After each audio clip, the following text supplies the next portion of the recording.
Welcome back to the Meeple Marathon. Today we are continuing my 12 Days of Christmas, and we're going to be talking about my top 12 worker placement games today. Starting us off at number 12 is Raiders of the North Sea. This was really the game that kind of put, Shem Phillips and Garfield Games on the map. This is a very cleverly designed game where you actually only ever have one worker at a time. So Raiders of the North Sea, like I said, is an older game, but recently just got a re-release, which makes it much more accessible. It's available at Target now. They've reduced, you see here, some of the resources are wooden.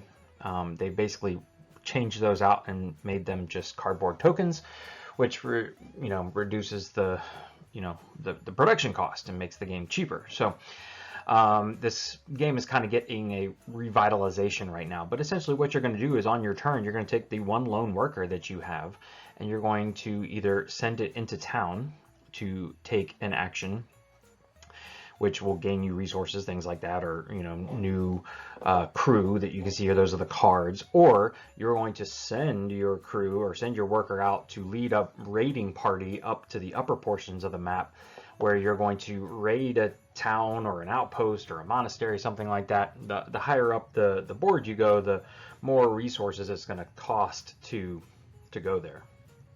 But every time you place a worker in town, you take that action, and then when you to get a worker back, you're going to pick up any worker that's already in town. So a worker that somebody else placed, or at the beginning of the game, you're going to seed a couple locations with workers. Also, the color of the worker is going to be dependent on how good of the action you can take. So at the beginning of the game, you just have like black workers. By the time you get up to like the gray and the whites can do a whole lot more if you put them down. So you may specifically take an action just to get the white worker that was there, so you can then use it to do a more powerful action next time. When you go raiding, you're actually going to place your worker there, and it fills up one of those little circles. You then choose, for example, here at the harbor, you could see 3 workers have already gone to that harbor. And cleaned those locations out. But those workers actually stay there. Each of the locations that you're cleaning out has a worker that comes back with you. So again, you only ever have one worker at a time, but the system works. It's very straightforward, very simple, thematic. There's several expansions for this game that you can pick up. It is part of a trilogy series that is, the North Sea trilogy. So there's 2 other Raiders games, Shipwrights, and I can't remember what the other one is. Anyways, Shipwrights of the North Sea, Raiders of the North Sea, and the third one. But this one definitely shines above the rest and has stood the test of time.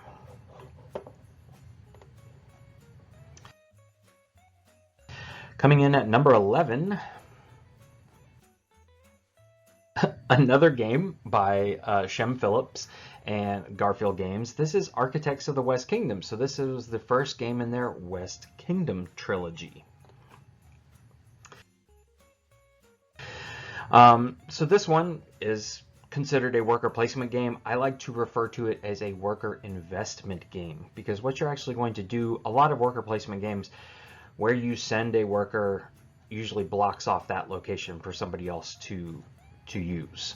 What they've done here, though, is that any number of people can be at a location, and the more people you have at a specific location, the more benefit you're going to get back when you send a worker. So the first time you send a worker to the woods to cut down trees, you just get a single wood. The second time you go, though, you may get 2 wood. Well, if you then send a third person there, you now have 3 total people there, you may get 5 wood. So the more people you invest in a location, the more benefit you're going to get back. Now the trick is that any person can send someone to the town center, the courthouse, I forget what the name of that location is, but that location in the center, and actually send a sheriff out to round up people at a specific location. You believe them to be doing shady deals, so you're actually going to pick a location when you place a worker at that location. You get to pick a location and take everybody hostage kind of from that location. This is another unique aspect of this game, is that when you start the game, you have all of your workers, and it's like 20 workers or something like that. You have a ton, more than you could imagine ever putting out, but trust me, you're going to get them all out onto the board. And at some point, you could have other people's players hostage, and then in another turn take them to the jail to get coins back for that. So you may have to send someone to the jail to rescue your workers back, things like that. But essentially, it's like this little mini tableau builder where you're attempting to gain the resources necessary to build these fun buildings. It's about architecture, or put kind of community goods towards this grand cathedral that's up at the top of the board, which is going to get you a big chunks of points. It's kind of race to get up that cathedral, but that's it. It's a pretty simple game, because you basically just tell someone, all right, on your turn, think about where you want to go, place your worker there, and then do the multiplication if there's any bonuses. The turns go super fast, and it also has a great AI system. All of these games by Shem Phillips and Garfield Games have an amazing AI system. So this one is no different. You can see here this little yellow guy above my head is kind of the AI that they have working for, or no, that's not AI. Is it? No, that's just a player. Sorry. But they do have a great AI system for this game as well. So it's great solo worker placement. Number 10 is, I need to pay better attention as I'm creating these lists, because my number 10 is the newest game by Shem Phillips and S.J. McDonald, and that's Wayfarers of the South Tigers. So this is a third game in the trilogy, third trilogy that we're coming up with here. So Wayfarers of the South Tigers is easily the most complicated game that I've ever played of theirs. It is a combination of worker placement and/or dice placement. All of your dice placement is going to be on your tableau that you're building out. You're either building left or right of your starting board. As you build to the right, you're going to be building out seascapes and harbors, and as you build to the left, it's going to be cities and what are they called, like scenic vistas. And then above each of those, you can put constellation cards or star charts, planet cards, because thematically this represents the people who left from the Tigris and Euphrates area and were sent by their kings and whoever to see how big the earth was. So they literally would walk in one direction, northeast, south, or west, and they would chart the sky, they would chart the land, kind of cartographer-esque. So what's interesting is that you could at any given point not have any worker meeples to place, but you always have your dice, and if you once you take the rest action, you can get your dice back, but that doesn't mean necessarily that you're going to get any workers back. You actually have to purchase cards that have workers on them to get new ones, or advance on that that center track that looks like it's kind of covered in ink blots. That's maybe how you get additional workers. Like I said, this is definitely the heaviest game of these kind of trilogy worker placement games, but is a very good game.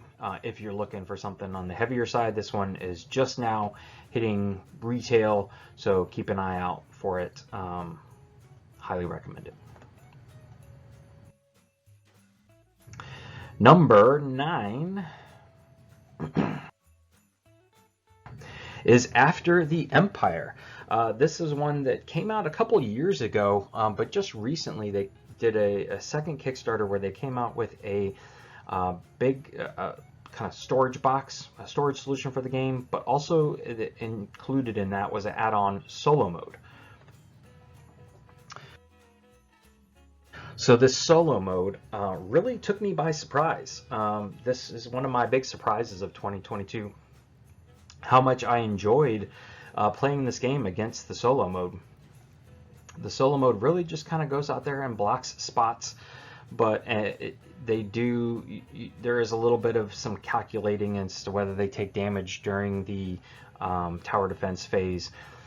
But the rules weren't written the best, and it's just like a single sheet of rules with this deck of cards. But once you get playing, it works really well. So I'm going to just say that. But for multiplayer and all intents and purposes, this game is a mixture of worker placement game within a whole phase of tower defense. So your whole purpose of the worker placement phase is to gain the resources and the cards and the soldiers necessary to defend your little castle. So you're going to upgrade your castle from having just wooden walls at the beginning to adding, you know, turrets and towers on the sides, to upgrading everything to stone, all while, you know, increasing as the rounds increase, bigger and bigger hordes, stronger and stronger hordes are going to attack everybody's castle, and from, you know, directions you're not quite sure of. So you're going to then lose parts of your castle and have to rebuild them back up. So it's like a two-part game. It's this worker placement game and then this tower defense game, which you know, the production value of these castle pieces is really good. They all fit nicely together. They also, in the newest production, came up with the little soldier meeples. It used to just be cubes. And the soldier meeples, even though tiny, these are not ones you're going to paint, really do add, you know, they fit the game. They make the game just feel that much better as opposed to just placing cubes out on your board. So this is one that was a big surprise for me. I had picked it up originally, and it just, the cubes weren't doing it for me, and there was no solo mode. Couldn't really find anybody to play with, but the solo mode really took me by surprise, and I've actually been quite enjoying this one. Number 8 is Dwellings of Eldervale. This was one of those big Kickstarters a couple years ago, and continues to just be an excellent worker placement game if you can get your hands on it. From what I understand, they are preparing to do a kind of follow-up to the game. I don't know if it's going to be a whole new standalone game or an expansion, but there should be a reprinting at some point or another. The production value of this game alone, without all the like bling, is amazing. Each person has these like a game trays style thing that's got all your pieces in it, perfectly laid out. The setup for this game is really fast because of all the game trays. You can get, then you can see in this picture up in the upper left, it's like a white figure on a stand. That is a monster, which normally is just represented by a standee in the base game. Not only is it a miniature, but that miniature's base, when you press it down, makes noise. I mean, that's how far the bling went for this game that some people have, but the base game alone is quite incredible. So you're kind of expanding out these tiles, making the area bigger and bigger to gain resources, really to just kind of build out your tableau and move up. All these various colored tracks, the star in the upper right corner, are all tracks that you're trying to move your way up on. The higher up you move out of the center, the more victory points you're going to get. There is, you know, a very quick and easy combat system where sometimes, you know, you can get screwed by saying, all right, here's my little worker and he defeated the dragon just because you got lucky with one die roll. But it can happen, but the combat is super quick and super fast. And the AI system that you play against, it's a whole another person that they've basically invented that has kind of does things their own way, raises people back from the dead. Anyways, it works really well. Yeah, unfortunately this game is just really hard to find right now if you don't already have a copy, but is a really unique, there's a lot of unique things about it. Production value is through the roof. So yeah, Dwellings of Eldervale. At number 7, we have Dune Imperium. So if you've been watching through my 12 Days of Christmas, you will notice Dune Imperium was on my top deck builders list. It's also on my top worker placement list. So this is a hybrid game of worker placement and deck building. You essentially, as you are building up your deck, when you have your random hand of cards, you have to spend some of those cards to just send a worker to a specific location. You have a few sets of workers, so you're going to send them to the location to gain resources, to then turn around and buy new cards. Also, battling is a big portion of the game. That big kind of crossed swords thing in the middle is where you will send troops into the battle. and whoever is winning the battle each round usually gains some victory points. It's a very tight game. You only play to 10 victory points. First person to 10 wins. It's very thematic. If you are a fan of Dune, you would love this game. If you are wanting to check out one of these hybrid worker placement / deck builders, you can't go wrong with Dune. This has the more space themed. I'm going to talk about another one here in just a second that you also can't go wrong with. So really just a great game overall, and can give you that fix on worker placement and give you the fix on deck building if you're willing to jump into it. So we just touched on it, but coming in at number 6 is Lost Ruins of Arnak. So this is the other hybrid game. Came out at almost the exact same time at Dune Imperium. Plays very similar. Really just pick your theme. For me, Lost Ruins of Arnak has the better theme. Plain and simple. I just prefer the theme more. I'm not as big of a Dune fan. I'd much rather watch Indiana Jones than Dune, and that's what this theme is. You're like an archaeologist taking on monsters, finding treasure, working your way up this kind of track of archaeological finds and discoveries and things like that. Again, this one is a very tight game. You only ever have 2 workers in most instances to send places. You have to spend cards from your hand to send a worker to a specific location. What's different about this one is that there is actions that you can take that you don't necessarily need to spend a card on. You could spend your resources instead of playing a card. Spend your resources to like move up the track or buy a card, and so a lot of times you can get combos going and kind of extend your turn longer than you might think, which is really fun to push your turn out. Also, anytime you buy a card, it goes technically to the bottom of your deck, but you're always going to take your, and so instead of going in your discard pile, it goes into the bottom of your deck that you're going to draw from, and you always take your discard pile at the end of every round, shuffle it up, and put that on the bottom of your deck. So you're always going to get, most certainly, the cards that you've just purchased into your hand the next round, and you go through your deck very quickly. You go through it a lot of times. There's not a deck bloat in this game, which I also really like. So the decisions you make on which cards you actually are going to buy, there's a lot of weight to that decision. At number 5, we have Viticulture Essential Edition. This is actually the first worker placement game I ever played. It's one that I had seen, I had heard people talk about, but was like, a game about winemaking? Really? I mean, that's for the hoity-toity crowd. Man, was I wrong. I finally caved, picked this game up. I received it as a gift one year, but I think I had, asked for it. Said I'd really like to play this, and it is such a great game. And yes, it's a theme that a lot of people can get behind, but if you're not a wine drinker, if you could care less about the Napa Valley, this is still a great game. Essentially there are, in the base game, there's 2 phases. There's kind of like summer and fall, and winter and spring you do other things. If you pick up the Tuscany expansion, you then have even more phases. So, and the trick is that you have a certain number of workers. You can train more and add more to your setup throughout the game. But if you place all of your workers out in the spring, you're not going to then have them in the fall. So you got to decide, all right, I want to save a certain number of workers here, so I can only put so many out in the spring. And this is technically kind of standard worker placement rules that when you place a person there, you're more than likely going to block off that location, or maybe only one other person can go to that location unless you use your one grande worker. So you can see here the purple worker compared to the yellow worker.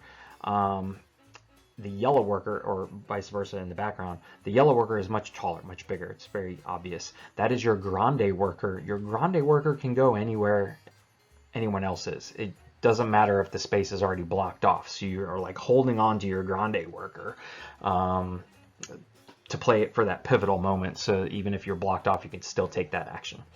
Otherwise, this game truly is about making wine, like planting your fields, sowing those fields, crushing the grapes, aging the grapes, storing the wine, filling wine orders. That's it. That's the whole process of the game, but it is not overly complicated, and it really is just a fun game to play. Really great entry-level worker placement game, in my opinion. Coming in at number 4 is The Great Wall. So, The Great Wall is by Awaken Realms, who normally produce these huge thematic miniatures games, dripping with theme and storyline. This really is their only worker placement game they have ever produced. But man, did they hit the nail on the head. So this is another game similar to After the Empire that is a mixture of worker placement / tower defense. The whole purpose of placing your workers out is to gain the resources necessary to build up the wall and put soldiers on the wall. Archers, horsemen, foot soldiers, pickmen, things like that. And so there's this whole phase of sending your workers out, getting those resources, putting the people on the wall, and then there's a phase of, doing damage to those horde cards, moving them up, possibly knocking your walls down, killing your people. There's also kind of 2 ways to go about purchasing this game. One is you can get the full-blown Meeple version, which you can see here in this picture. Looks amazing, especially if you get the sun drop. Everybody's got their own color workers. Everything is very thematic. The walls you're going to get, they are like cardboard, build them yourself walls. So those you're already going to get. But if you get that game, you feel like production value's through the roof. Or you can go the Meeple version, which is actually the version I purchased. Because for me, when I think worker placement, I think wooden meeples.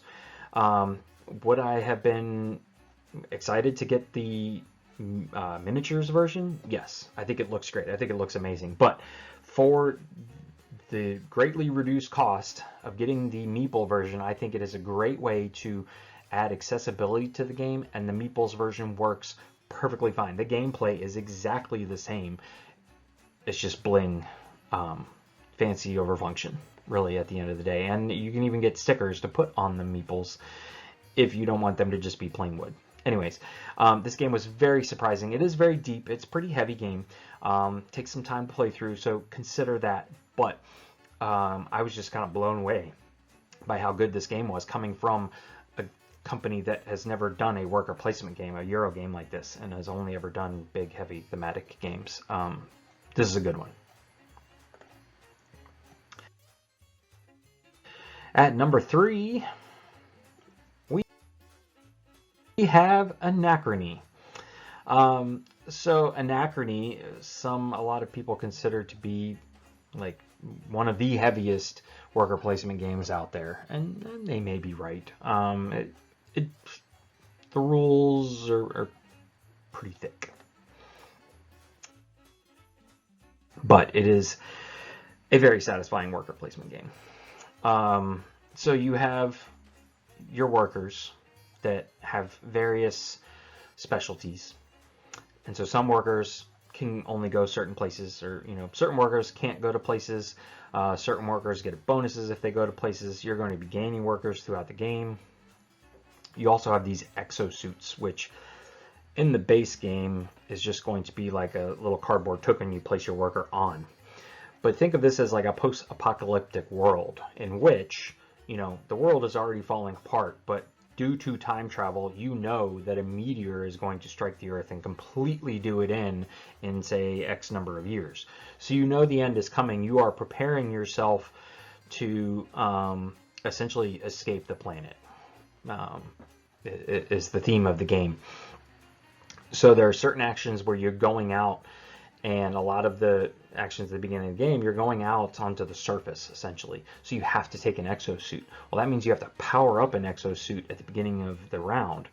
You have to have those resources to do it, and then you have to stick a worker in it. So if you get the cosmetic upgrade of the exosuits, which you can see here, the gray plastic, it's truly worth it. It is one of those things that you know, probably one of the first recommendations of bling added to a game I would recommend to people out of any game, of stuff that doesn't come in the core box but really adds to the thematic nature. You can get a full set of like 6 different factions, 6 exosuits each, so like it's a big box of miniatures, or certain expansions have a single set of exosuits in them.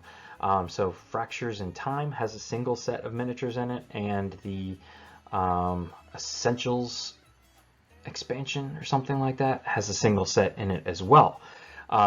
So if you are thinking you're ever only going to play this solo, it has a great solo mode, Chronobot, Chronosaurus, or just 2-player, and that's primarily going to be your focus. You could just pick up those 2 expansions and not have to go, and those 2 expansions alone are the same as the whole miniatures pack, but then you're getting all the expansion content as well. So that's what I did. I only own 2 sets of miniatures, but I primarily play this game solo. So I've got one for me and one for the Chronobot. Check. But there is this aspect of borrowing stuff from the future, which you then have to pay back when you make it to that point in time. You're building out your city, so there's this mixture of tableau builder in there, and once you build stuff out in your city, that's going to give you locations to send your workers to do stuff without having to put an exosuit on. This game is very deep. It's mind-boggling when you lay it on the table for the first time if you've never experienced it before, but it is very satisfying as well. Has a great theme. The time-traveling theme, I think, is not like, didn't blow me away as much as people have said it is, but the game in general has really done me a solid. So this is certainly a forever game for me, and that's Anachrony. Coming in at number 2 is Robinson Crusoe, Adventures on the Cursed Island. So this is a classic game. This game has been around for, it says 2013 all over the box. I would have said 2012, but we're talking a decade here that it's been around. This is a punishing game. This is a survival game. This is meant to be, you are Robinson Crusoe on a deserted island, and you need to build a shelter and build a raft, and then build a giant fire, signal fire. That's scenario number 1. What I really have always appreciated about this game, I don't love the game because it's punishing. I don't think anybody loves it because it's punishingly hard. But the scenarios are so uniquely different. I always feel like I am playing a different game, and I think I have officially played through all of the scenarios in the core box. Yes, I think I've done that, but pretty soon in 2023 they are coming out with the special edition of the game, and they're not only going to have miniatures instead of little wooden discs, but they also are going to have a whole booklet of additional scenarios to play. And that's what I've always loved about the game, is that yes, it's a survival game, yes, it's a worker placement game, yes, it's punishing, but the scenarios change up what you have to do, and so then therefore your strategy so much that you feel like you're almost playing a different game every time. This is a heavy game. You are going to have to reread the rules, you know, pretty much every time you play, unless you're playing constantly. But this one is a classic. It's still in production.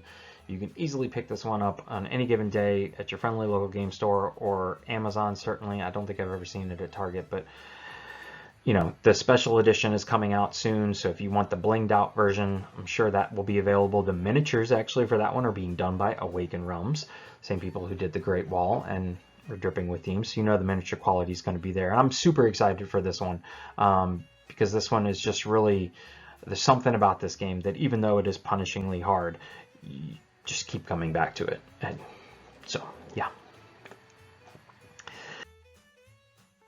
And my number 1 should be no surprise if you have been watching the channel. I have been gushing about this game through several videos now, put a lot of coverage on it, and that is Everdell. Now this is a picture of the Everdell Complete Collection. That doesn't have to be the way you enter the game. but this is it for me. So Everdell is a worker placement / tableau builder. You're going to have a set of little forest creatures, which you can either just simply have that's your own shape and color, or you can give them player power, asymmetrical player power, to make them uniquely different from the next player.